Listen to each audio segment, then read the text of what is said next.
Crack bro YouTube channel में आप सभी का स्वागत। मैं हूं राज बरनवाल और आज चर्चा करूंगा विधानमंडल की। विधानमंडल के अंदर आने वाले दो हाउसेस की, यानी विधानसभा और विधान परिषद की। इससे पहले वाली वीडियो में मैंने चर्चा किया था पार्लियामेंट के बारे में और उससे जुड़ी जो भी जानकारी थी मैंने आपसे साझा करने का प्रयास किया।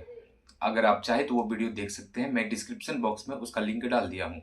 ठीक है, तो आज चर्चा करूंगा विधानमंडल यानी स्टेट लेजिस्लेचर के बारे में और इसके नीचे आने वाले दो घर, लोअर हाउस अपर हाउस। ये बहुत हद तक ना सिमिलर है लोकसभा से और राज्यसभा से, ठीक है, लेकिन कुछ जो डिफरेंस है उसकी चर्चा मैं आज आपके सामने करने वाला हूं। तो चलिए शुरू करते हैं।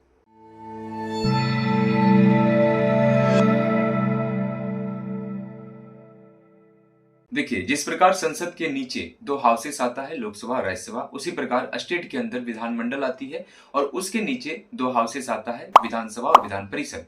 ठीक है, विधानसभा की अगर हम बात करें तो वर्तमान में भारत में 28 राज्य हैं और 28 राज्य में विधानसभा है। ठीक है, यानी हर एक स्टेट का अपना एक विधानसभा है, यानी कि लेजिस्लेटिव असेंबली है। साथ ही अगर हम यूटीज की बात करें तो यूटीज की संख्या है 8, जिसमें से 3 यूटीज के पास अपना विधानसभा है, स्टेट असेंबली है। ठीक है, उन यूटीज का नाम है दिल्ली, पुडुचेरी और जम्मू कश्मीर।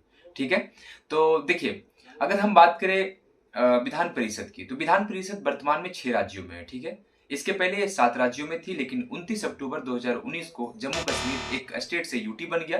तब विधान परिषद की जो संख्या है वो घटकर हो गई 6। ये कौन कौन से हैं? तो बिहार, यूपी, आंध्र प्रदेश, तेलंगाना, कर्नाटका, महाराष्ट्र। याद रखने का तरीका क्या है कि यूपी और बिहार को आप इकट्ठा याद रख लो क्योंकि अगल बगल का स्टेट है। साथ ही इसके बाद अगर आपको याद रखना है तो आप वेस्ट साउथ यानी साउथ वेस्ट की ओर अगर आप जाते हो तो वहां महाराष्ट्र और कर्नाटका है, तो उसे याद रख लो। साउथ जाओगे तो वहां पे आंध्र प्रदेश से तेलंगाना है, उसे याद रख लो। अगर हम सीट की बात करें तो विधान परिषद सीटों की संख्या जो बिहार में है उसकी संख्या 75, यूपी में है 100, इसके अलावा आपका आंध्र प्रदेश में 50 है, तेलंगाना में 40 है, महाराष्ट्र में 78 यानी 78 है और कर्नाटका में 75 है। ठीक है, याद रखने का तरीका क्या है कि यूपी जो है सबसे बड़ा स्टेट है, तो इसके पास विधान परिषद सीटों की संख्या भी सबसे ज्यादा होगी, तो यूपी के पास 100 है। फिर इसके सटे जो स्टेट है बिहार, उसके पास 75 है। इसके बाद अगर आप साउथ वेस्ट में जाते हो तो महाराष्ट्र के पास 78 है, उसके जस्ट थोड़ा सा कम यानी 3 कम है कर्नाटका के पास 75। ठीक है, फिर आप साउथ में जाओ तो आंध्रा के पास कितने हैं? तो आंध्रा के पास है 50, वहीं तेलंगाना के पास 40 है। अगर बात करें कि सबसे ज्यादा सीटों वाली संख्या वाला स्टेट कौन सा है, तो यूपी हो जाएगा, सबसे कम वाला तेलंगाना हो जाएगा। ठीक है, लेकिन अगर हम इसमें आ जाए, विधानसभा में अगर आ जाए, तो विधानसभा की जो मिनिमम सीटों की संख्या है ना वो 60 है यानी 60 है और मैक्सिमम जो है वो 500 है। ठीक है, तो 500 क्रॉस तो अभी कोई स्टेट किया नहीं, लेकिन मैक्सिमम जो सीट है वो यूपी के पास है। यूपी की विधानसभा की जो सीटों की संख्या है वो 403 है। वहीं सबसे कम जो स्टेट विधानसभा सीट रखा हुआ है वो है सिक्किम। सिक्किम के पास विधानसभा सीटों की जो संख्या है वो कितनी है? 32। तो भारत में सबसे कम विधानसभा सीटों वाली संख्या वाला स्टेट कौन सा है? तो आप बताओगे सिक्किम। सिक्किम के पास कितने हैं? 32। इसके बाद फिर गोवा आ जाता है 40, मिजोरम के पास भी 40 है। ठीक है, लेकिन अगर हम यूटीज में पूछे, यूनियन टेरिटरीज में पूछे कि सबसे कम सीटों वाली यूटी कौन सा है, तो आप बताओगे पुडुचेरी। पुडुचेरी के पास कितनी सीट है? 30। इसके अलावा जो बाकी चीजें हैं वो तो लोकसभा राज्यसभा से सिमिलर है, क्योंकि लोकसभा को जिस प्रकार हम लोअर हाउस कहते हैं उसी प्रकार विधानसभा को भी लोअर हाउस कहा जाता है। जिस प्रकार हम राज्यसभा को अपर हाउस कहते हैं उसी प्रकार विधान परिषद को भी अपर हाउस कहा जाता है। तो ये तो सिमिलर है। बाकी आप लोकसभा को टेम्पोररी बोलते हो तो ये भी टेम्पोररी है विधानसभा। बाकी आप राज्यसभा को परमानेंट बोलते हो तो ये भी परमानेंट है जो विधान परिषद है। एक डिफरेंस है कि जो राज्यसभा है ना उसे भंग नहीं किया जा सकता, वो परमानेंट है, परमानेंट बॉडी है, लेकिन आप बिल पास करके लोकसभा में विधान परिषद को भंग कर सकते हो।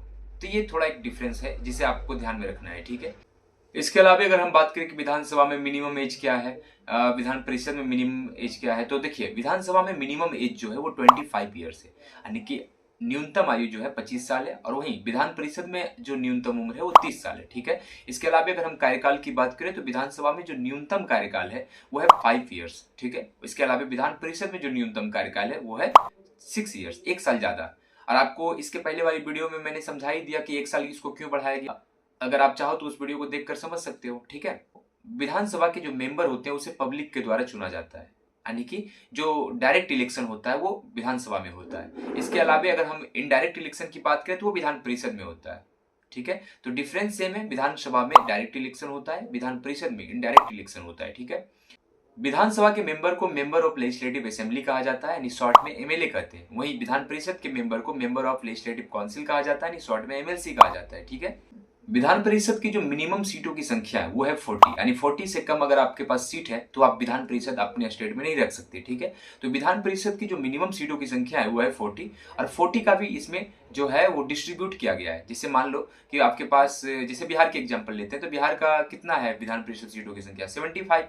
तो 75 अगर आपके पास सीट है तो उसमें से एक तिहाई जो है वो एमएलए चूज करें। ठीक है। बाकी जो बचेंगे उसका एक तिहाई जो है वो म्यूनसिपैलिटीज या जो लोकल अथॉरिटीज है वो चूज करेंगे। इसके अलावा अगर हम बात करें शेष सीटों की, तो 1/6 जो है वो गवर्नर के द्वारा एक्सपर्ट्स को अपॉइंट किए जाते हैं, मनोनीत किए जाते हैं, जो अपने फील्ड में एक्सपर्ट होते हैं। ठीक है।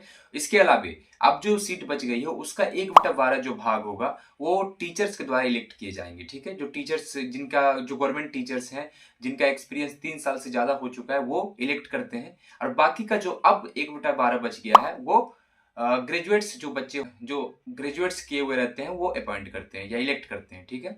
अगर हम बात करें विधानमंडल से संबंधित अनुच्छेद की, तो इसकी चर्चा भाग 6 में है। भाग 6 में बेसिकली राज्य की चर्चा है, 152 से लेकर 237 तक। ठीक है।